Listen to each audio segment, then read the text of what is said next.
to our presentation of what is the purpose for a pre-submission community meeting.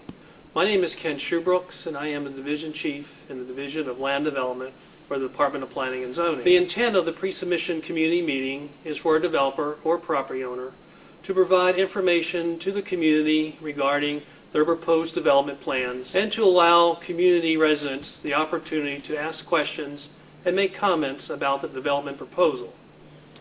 The goal of the community meeting process is to provide a mechanism whereby residents are introduced to the development proposals affecting their neighborhood early in the planning process before plans are officially submitted to the county for our review and approval.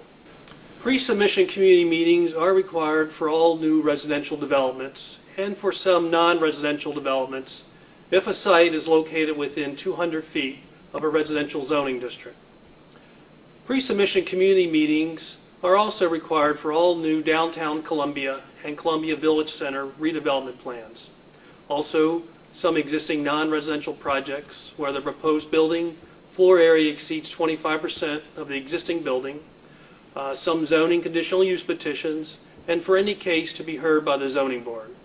The developer is required to post the property and to notify adjoining property owners by first-class mail, as well as any community associations that represent the immediate site area, at least 3 weeks in advance of the meeting.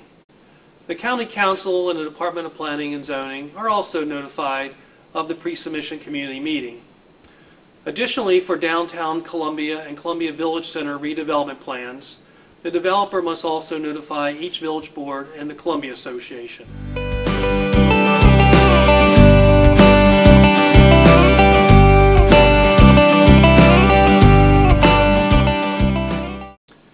The developer and their consultants conduct a meeting which is to be held at a public building within 5 miles of their project site. Their presentation generally describes the development project by showing the community a copy of their plans, which must identify the number of proposed buildings and open space lots, public and/or private roads, driveways, parking lots, environmental features, stormwater management facilities, and any proposed structures. The developer's presentation must also explain how the proposed development plan minimizes potential impacts on the adjoining community and the environment. The presentation must describe how the proposal complies with the county regulations and whether any deviations or waivers from the requirements will be requested from the county. Any questions and concerns raised by the community at the meeting should be identified and responded to by the developer and incorporated into the meeting summary minutes, which are sent to the residents in attendance. While the developer is encouraged to work with the community to achieve a mutually acceptable resolution to any of the development's concerns, the developer is not required by law to change their development proposal in response to community comments made at the pre-submission community meeting. Please be aware that the Department of Planning and Zoning has no information on the development proposals until the developer's plans are formally submitted to the county, which could take up to 1 year after the pre-submission community meeting is held.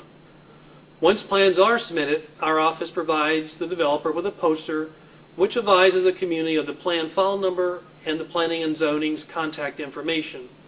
The plan files are also available for review by the public between the hours of 8 a.m. until 5 p.m., Monday through Friday, at the Department of Planning and Zoning Public Service Counter located in the George Howard Building at 3430 Courthouse Drive in the county's main Ellicott City complex. Concerned residents may also check the Department of Planning and Zoning's website under Search Development Plans and Meetings to determine whether the plans have been officially submitted to the county.